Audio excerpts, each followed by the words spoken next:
Hello, Minnesota historians. Today we're going to be discussing Minnesota's role during World War II. If you recall, World War II, what got us into the war was the attack on Pearl Harbor. Up to that point, most Americans did not want to join the war. That changes very quickly, December 7th, 1941. A little connection to New Prague. There were two New Prague High School graduates on the USS Arizona that died in the attack on Pearl Harbor. They were Petty Officer First Class Edward Hunzel and Petty Officer Third Class Lawrence Selar. So, two New Prague High School graduates died in the attack on Pearl Harbor, December 7th, 1941. And here they are. We've discussed the Red Bull Infantry Division before. They had been training down at Camp Cody during World War I, were sent over to Europe, and that's how they got the name the Red Bulls, because they were down there in the desert at Camp Cody. During World War II, they were the first Americans to land in Europe at the start of World War II. If you remember at the beginning, we were fighting mostly in Africa, so when it came time to start building up forces, they were some of the first to land in Great Britain.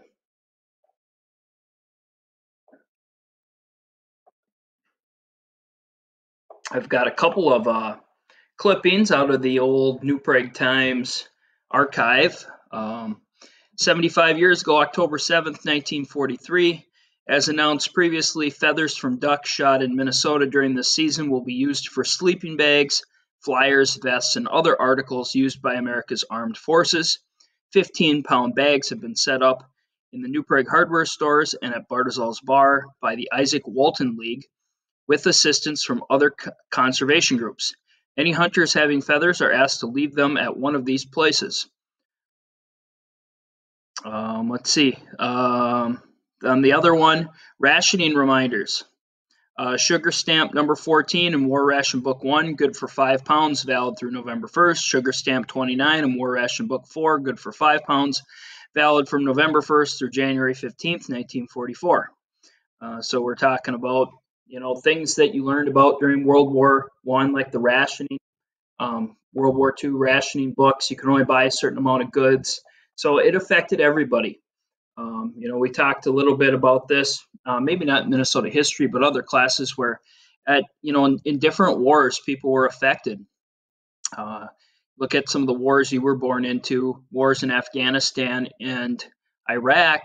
There really wasn't anything that affected us at home. Unless you knew somebody that was over there fighting, there wasn't any rationing. Nobody was cutting back on things. We are kind of dealing with some of that now a little bit.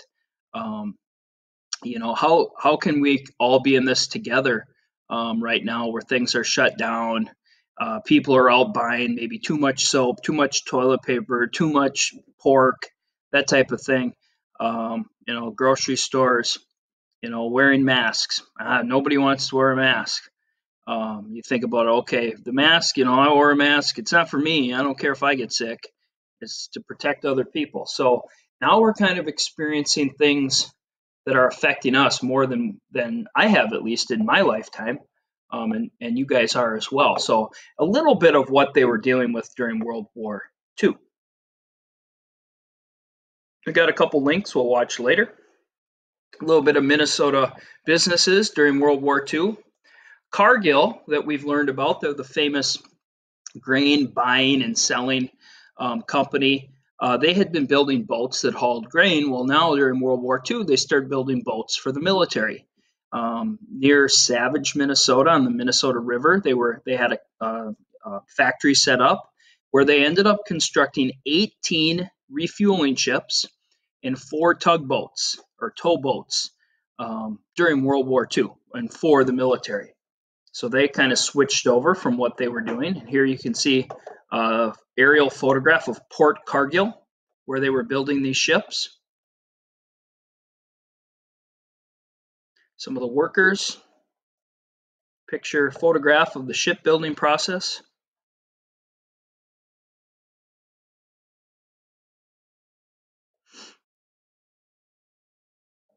3M, Minnesota Mining and Manufacturing.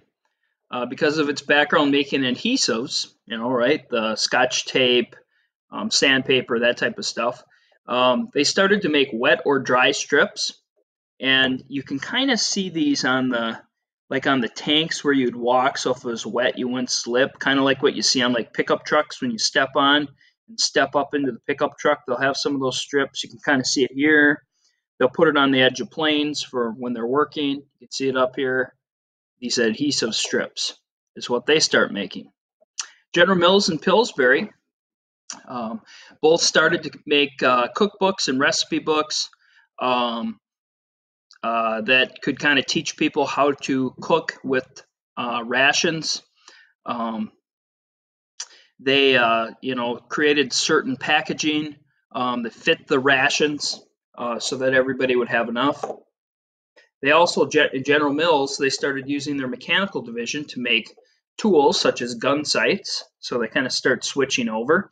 We see this today a little bit where we have companies that are switching over and making things like ventilators and other things to help with the hospitals. Honeywell, the heating and cooling company, started building airplane control systems and periscope sights for submarines. They also developed a proximity fuse for anti-aircraft shells. So if an airplane's flying over, you can fire that shell up in the air, and when it gets close enough to something up in the air, it explodes. Honeywell today, if you go to their website, they're not just making air conditioners and heaters and stuff like that, but they also have a military division, and they make weapons. Here's one of their aircraft control panels. The Twin Cities Ordnance Plant was built, and at this ordnance plant, they started making ammunition. So it was built to produce ammunition, bullets, and here they are up in the Twin Cities at this plant. They're firing off the machine guns, testing out the bullets and everything. Twin Cities Army Ammunition Plant.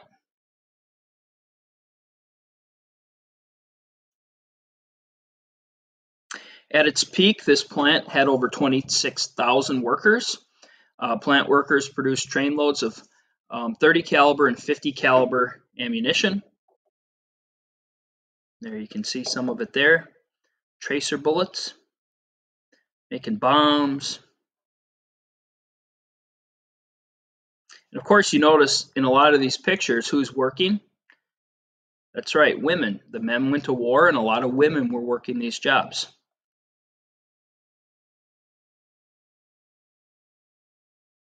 And who's this visiting our Twin Cities ammunition plant? That's right, FDR. I'll post a link to this video, but if you're driving over by Rosemont in Dakota County, you'll see these blast walls, and essentially you might think, well, what the heck are those things?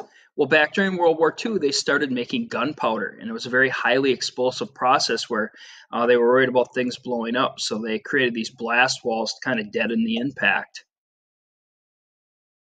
I don't have it on the PowerPoint either, but it's come up in the news a few times now over by, it was more of a Cold War thing, I guess, than a World War II thing. But over by Waconia, by St. Bonifacius, we had these anti-aircraft missiles. So there was a base over there where they had these big, like 40-foot long missiles that they could fire up into the and destroy aircraft that was coming in. But that was more of a Cold War thing in case Russia decided to attack Minnesota. Hormel. Hormel was a company down in Austin, Minnesota that was making meat products. Hormel is still down there. One of their most famous meat products, one I don't enjoy, but a lot of people do, is Spam. Since 1937, they were making Spam. 1941, they end our anti-war stuff that we had going on in the country where we weren't allowed to help other countries that were at war. And in 1941, that ends, and FDR signs the Lend-Lease program, and we start being able to trade with France and Great Britain and Russia or the Soviet Union. We start sending stuff over to them, and one of the things we really start sending over as far as food was Spam, because it was protein, it was meat, but it wouldn't spoil in the can. here it is. Delicious spam. So Lend-Lease Act, March 1941. So this is before December 7th, 1941, before Pearl Harbor. We signed the Lend-Lease Act, which is it's as close as getting into the war without actually getting into the war. We start being able to sell things to these other countries. Hormel began sending a lot of spam to the United Kingdom after this. You can see all the spam boxes. Little poem. Now Jackson had his acorns, and Grant his precious rye. Teddy had his poisoned beef, worse you couldn't buy. The doughboy had his hardtack, without the Navy's jam. But armies on their stomachs move, and this one moves on spam. Camp Savage in Fort Snelling. The Issei and Nisei, the Issei were first-generation Japanese immigrants. The Nisei were Japanese naturalized or native-born citizens, so the kids of immigrants. And we had a large Japanese American population. And most of you know what happened. Executive Order 9066, Japanese Americans were arrested and put into concentration camps, basically internment camps in the middle of the country, because we were worried that they might be spies. It might be helping out the enemy. And a lot of these were American citizens, and it didn't matter. They just rounded them up, very much against the Constitution. And then you would say, okay, they're just in those camps. No, they decide not only are we going to put them in the camps, but we're going to utilize some of them too. And so they got a lot of the young men and brought them to secret bases like Camp Savage in Savage, Minnesota, over by Prior Lake in Burnsville. And Camp Savage was a school designed to improve the foreign language skills of Nisei soldiers and to train them in military intelligence gathering. So we were essentially going to be using them kind of as spies in a way where they're going to be listening into the codes and everything like that. The Military Intelligence Service Language School at Camp Savage. So they start training them in different things, reading and writing, different, code messages, interrogation, translation, document analysis, geography, map reading. They're learning all about the Japanese society, politics, that type of thing. So basically they are becoming, these analysts that are going to be breaking the codes and analyzing what the next Japanese military strategy might be. And this was top secret. It doesn't come out until like 30 years after the war that this was actually going on.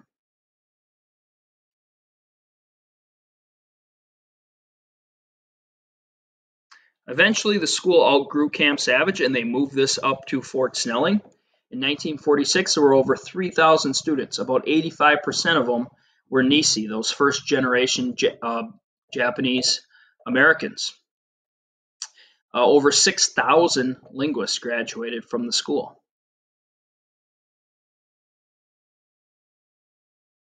If you go over to Savage, there's a monument today, Camp Savage. They believe today the Nisei linguists were credited with shortening the war in the East by 2 years and saving nearly 1 million lives and billions of dollars. At Fort Snelling, over 300,000 recruits were processed there during World War II, given fitness and military qualifications exam, and determined where they would fit in. We also had POW camps. Several Italian and German prisoners were shipped to Minnesota between 1943 and 1946. There was a big camp down in Iowa, but during the spring or fall, a lot of these, mostly during the fall and summer, late summer, a lot of these prisoners of war, so mostly Germans, some Italians, they had been captured across the ocean and then brought to the United States. You think, why would you bring them to the United States? Well, there's like 0% chance they would be able to escape and get back to their armies when they're over here. So literally for 3 years, we put them to work. They worked in canning factories. They worked the fields, basically things we needed because a lot of men were overseas. They worked at the Green Giant plant over in Montgomery, Minnesota. So just 7 miles from New Prague, there were Germans working at the camp, working at the factory over in Montgomery. And after the war, sometimes these guys decided we want to stay. So Algona, Iowa down here is where the big camp was with over 10,000 German POWs. And then they would be sent to some different places up into Minnesota or the Dakotas, etc. to be put to work.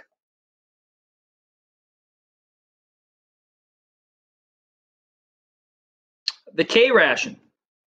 Uh, this was developed by a University of Minnesota professor, Ansel Keys. He was a guy that studied the diet. You know, before we knew things about things like calories or cholesterol and things like that, they didn't know about that stuff. And he was one of the guys that studied these things and taught about them at the University of Minnesota.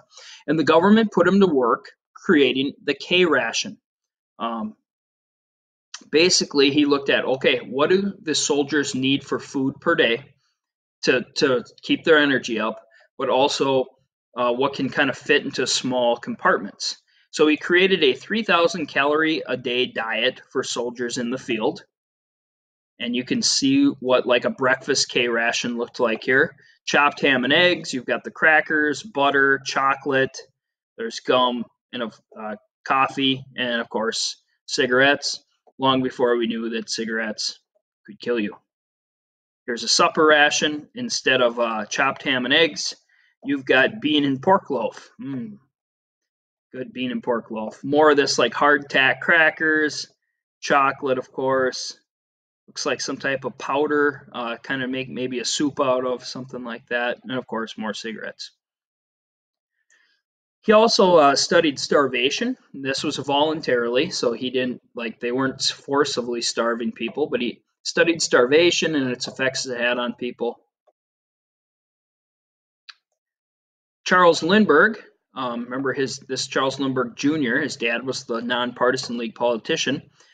Charles Lindbergh, the famous 1927 pilot that flew across the Atlantic, spent a lot of time in Little Falls, Minnesota. He was an isolationist. He belonged to the American First Party organization, and he spoke out across the country why we should not get involved in World War II. He also had visited Germany and looked around in the late 30s and said, boy, they have really built up a powerful country here. We do not want to mess with them. And so America first, stay out of the war.